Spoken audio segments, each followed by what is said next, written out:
kasus ini dibawa, dipancing-pancing dokter Tifa, Rismond, Roy, yang otaknya berfungsi maksimal. Dari segi itu udah terlihat ketidakseimbangan. Otak Termun itu adanya di dengkul. Jadi kalau ada kesalahan berpikir, Termun akan dibedah oleh dokter ahli tulang. Baik, langsung saja kita kasih kesempatan Rocky Gerung.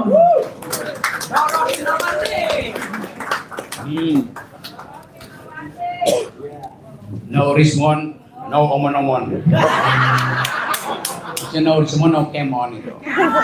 Jadi dia bilang tadi saya akan berpikir ulang. Saya tidak akan berpikir ulang. Yang harus berpikir ulang adalah mereka yang membaca pikiran saya dengan cara yang keliru itu. Oke, ini buku setiap kali saya berapa hari lalu gini nih, otak politik Jokowi ini, Dr. Tifa teman saya, dia minta saya tuliskan pengantar. Lalu saya tulis dengan cara saksama dalam tempo singkat-singkatnya. Oke. Tadi diterangkan oleh Dr. Rismond tentang fungsi otak. Seolah-olah otak itu sekedar benda biologis yang bisa diurai, dianalisis untuk memeriksa lapisan-lapisan lemak yang membuat saraf kita itu terus hidup, yang membuat elektromagnetik itu bisa melompat-lewat untuk memproduksi energi. Tetapi selalu ada hubungan antara otak dan pikiran. Sampai sekarang, apakah otak membentuk pikiran atau pikiran kita memaksa otak untuk mengklasifikasi ilmu pengetahuan? Itu dulu sudah dipikirkan tahun 1800 oleh Immanuel Kant. Dan akhirnya bahkan neuroscience mengakui bahwa deteksi dari Immanuel Kant memungkinkan studi neuroscience hubungkan dengan soal-soal emosi, soal-soal kecerdasan, soal-soal kemampuan untuk memberi kritik. Jadi buku ini sebetulnya ini temanya tema biasa nih, tema dari 1800 sudah di riset tuh. Hubungan antara otak dan emosi, hubungan antara otak dan protes politik. Kalau kita bilang ada orang oposisi, itu artinya otaknya memang ada fungsi dalam otaknya yang dihasilkan oleh kemampuan untuk reasoning. Itu dasarnya tuh. Kalau Anda baca riset tentang otak, ada dokter Spanyol namanya Damasio, Antonio Damasio. Dia bahkan mencoba membaca Immanuel Kant untuk mengetahui kenapa filsuf Immanuel Kant itu begitu cerdas. Padahal Immanuel Kant sendiri mengatakan otak saya itu, kata Immanuel Kant, bisa membaca otak saya. Coba Anda bayangkan, jadi problem itu dari awal sudah diriset tuh. Kendati pada waktu itu belum ada teknologi untuk menginterpretasikan jumlah energi yang dipublish oleh otak kita tuh. Anda bayangkan misalnya, kita sekarang lagi fasting, lagi puasa itu. Apakah otak kita berhenti bekerja? Kalau kita lagi puasa, secara biologis harusnya berhenti bekerja. Kenapa? Kalau kita puasa, tidak ada glukosa yang masuk ke tubuh kita. Dong, benar? Nggak ada glukosa, otak tidak bisa hidup tanpa energi glukosa. Puasa nggak Rocky Gerung? Udah 30 tahun saya puasa. Kirain bayar fidya. Jangan ajukan pertanyaan yang berbahaya. Jadi, kalau kita teliti, di dalam keadaan puasa pun otak kita memproduksi sesuatu tanpa glukosa, itu berarti ada cadangan energi disediakan oleh tubuh. Kalau nggak semua orang yang berpuasa jadi dungu. Padahal bahkan mereka yang nggak puasa pun dari awal udah dungu tuh. Karena namanya puasa Solo. Solo itu bukan nama kota. Nama apa? Nama ganti self. Solo sendiri itu. Gue mesti cari akal supaya nggak kena delik. Oke, kata self tadi ya, saya akan itu ingat lagi. Kata self, kedirian kita dihasilkan oleh kemampuan otak untuk membedakan saya dengan Anda. Sekarang pertanyaannya, jenis kimia apa yang ada di otak sehingga mampu untuk membedakan saya dengan Anda dengan Gibran, Gibran dengan bapaknya dengan Jokowi. Kan itu kemampuan berpikir. Udah substansi belum? Jadi kalau kasus yang ditulis oleh Dr. Tifa ini dibawa ke meja sidang depan hakim, bahkan tidak akan selesai di meja sidang, karena riset itu selalu sifatnya ongoing, in the making, nggak akan berhenti. Jadi percuma membawa kasus ini ke meja sidang, bawa kasus ini ke meja sidang akademis. Itu yang dari awal saya inginkan. Kalau saya diminta jadi saksi ahli, saya bersedia jadi saksi ahli. Saya bayangkan, kalau saya jadi saksi ahli, dia akan nanya saya itu jaksa. Jaksa itu belajar hukum. Dia nggak belajar filsafat. Dia nggak belajar neuroscience. Dia nggak belajar artificial intelligence. Saya belajar. Karena saya pertama elektro, jadi saya ngerti soal-soal fisika itu.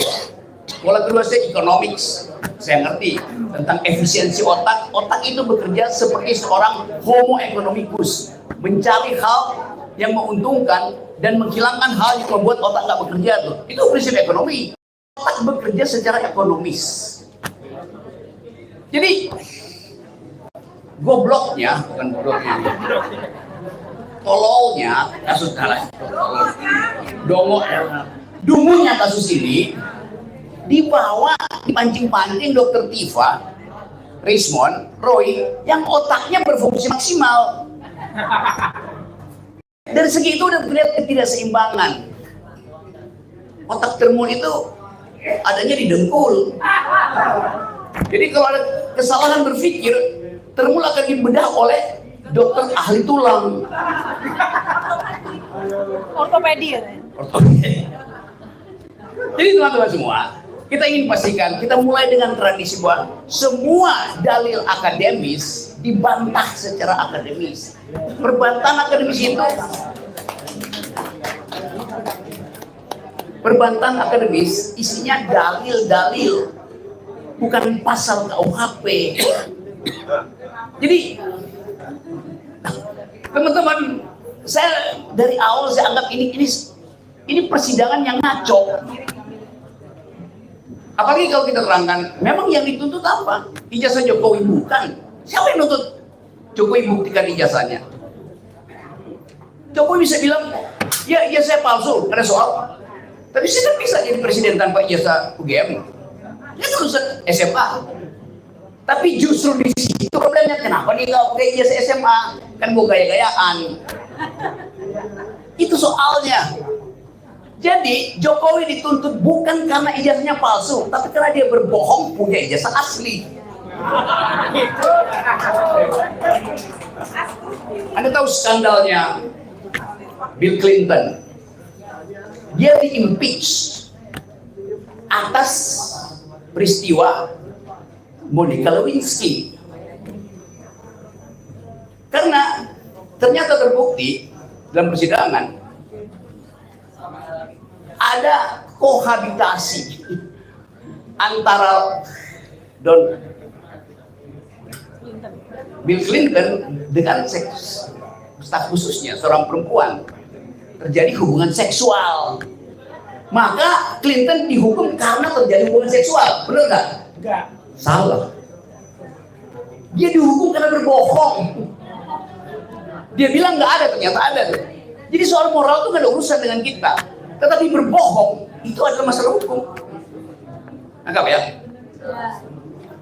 Anda mau selingkuh, Anda mau bikin amoral, urusan pribadi Anda. Tapi kalau Anda sebagai pejabat publik ditanya dan Anda berbohong, Anda dihukum karena berbohong sebagai pejabat publik, bukan karena ijazahmu palsu. Dapat ya poinnya? Oke. Jadi sekarang kita biasakan untuk detailnya, gimana masalahnya?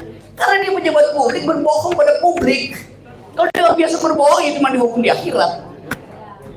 Tapi karena ini beliau adalah pejabat publik, maka adalah kehendak publik untuk menghukum dia demi kemasukakalan seorang pejabat. Jadi sekali lagi clear bahwa nggak ada delik di situ, delik menghina pejabat, delik nggak ada. Yang satu-satunya ada di situ adalah delik kecerdasan dari Tifa, Rismon, dan Roy.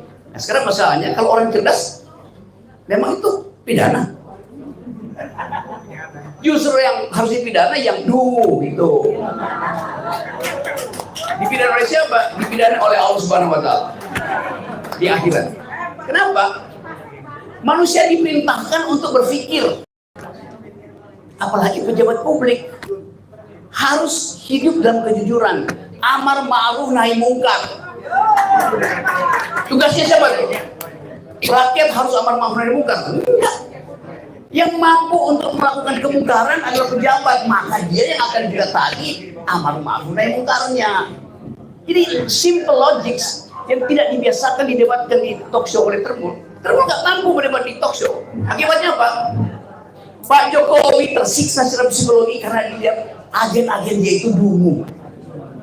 Saya kasihan Pak Jokowi, kirim si ini, kirim si itu, dihajar oleh Rizwan, dihajar oleh Tifa, dihajar oleh itu doang argumennya, muter. Jadi kita ingin selamatkan Jokowi supaya dia kesakitannya itu tidak berlebih. Dan penyebab kesakitan Jokowi Tifa, Roy atau Rizwan, tapi Termul sendiri tuh. Kalau Termulnya pinter, kasus ini sudah selesai dan 2 tahun lalu.